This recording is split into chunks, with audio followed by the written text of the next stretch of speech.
আওয়ামী লীগ সরকারের বেশ আস্থাভাজন ছিলেন এনা ট্রান্সপোর্টের মালিক খন্দকার এনায়েতুল্লাহ। ফলে সবাই ধরে নিয়েছিল এই সরকারের পতনের পর পরিবহন সেক্টরে যদি কোনো ধাক্কা লাগে তাহলে এনা ট্রান্সপোর্টের উপরই প্রথম আসবে। কোম্পানিটি ঢাকা ময়মনসিংহ রুট বন্ধের মাধ্যমে সেটিরই যেন বাস্তব রূপ দেখা গেল। ঢাকা ময়মনসিংহ রুটে সবচেয়ে ভালো একটি সার্ভিস ছিল এনা ট্রান্সপোর্ট।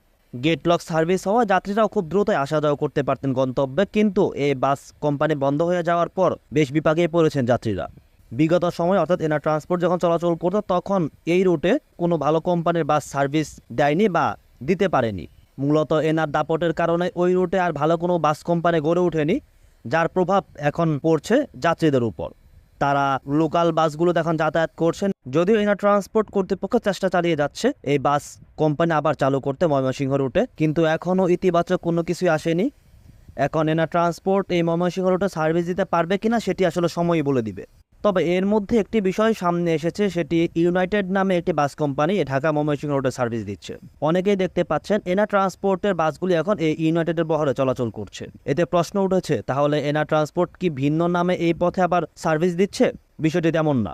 ময়মনসিংহ রুটে এনা ট্রান্সপোর্টের ব্যানারে যে বাসগুলো চলাচল করতে সবগুলোর মালিক কিন্তু খন্দকার এনায়েতুল্লাহ না। এর মধ্যে শামীম এন্টারপ্রাইজের মালিকানাধীন বাস এনা ট্রান্সপোর্টের বহরে চলতো। এছাড়া আরও বেশ কিছু মালিক অর্থাৎ যাদের 2-1টি করে গাড়ি আছে তারা এই এনা ট্রান্সপোর্টের ব্যানারে তাদের বাসগুলো চালাতো। এনা ট্রান্সপোর্ট বন্ধ হয়ে যাওয়ার পর বাইরের মালিক সহ শামীম এন্টারপ্রাইজ তাদের বাসগুলো বের করে নিয়ে যায় এবং এই ইউনাইটেড নামে তারা নতুন বাস কোম্পানির যাত্রা শুরু করে এই ঢাকা ময়মনসিংহ রুটে। এই যে ইউনাইটেড কোম্পানি, এটিও কিন্তু অফিসিয়াল কোনো কোম্পানি না। এটিও কতদিন স্টে করবে সেটিও বলা যাচ্ছে না। যদি বিএনপি সরকার পুরোপুরি ক্ষমতায় চলে আসে, শোনা যাচ্ছে এই শামীম এন্টারপ্রাইজ এই কোম্পানি এটিও টিকবে না, ফলে এই ইউনাইটেড কোম্পানি এটিও টিকবে না। সব মিলে মনে হচ্ছে ময়মনসিংহবাসীর জন্য সামনে আসার কোনো খবর নেই। আর এনা ট্রান্সপোর্ট যদি এই রুটে আর ফিরতে না পারে, সেক্ষেত্রে দ্রুত সময়ের মধ্যে এই পথে ভালো কোনো বাস কোম্পানি আসবে এটি আমার কাছে মনে হচ্ছে না।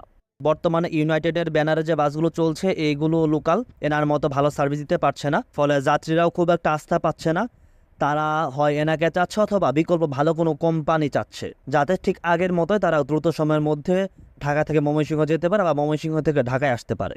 আর যদি এনা ট্রান্সপোর্ট আর না ফিরে ইউনাইটেড বা অন্য যে কোনো কোম্পানি যে পর্যন্ত ভালো কোনো বাস কোম্পানির পথে না আসবে, ততদিন পর্যন্ত লোকাল বাসের উপরে ময়মনসিংহবাসীকে নির্ভর করতে হবে। সেটি তাদের জন্য বেশ হতাশাজনক এবং বেদনাদায়ক। এখন দেখা যাক কি হয়। সব কিছু সময়ের উপরে এখন ছেড়ে দিতে হবে। এনা ট্রান্সপোর্ট চেষ্টা করছে তাদের যাত্রীদের কথা বিবেচনা করেই তারা আবার যদি শুরু করতে পারে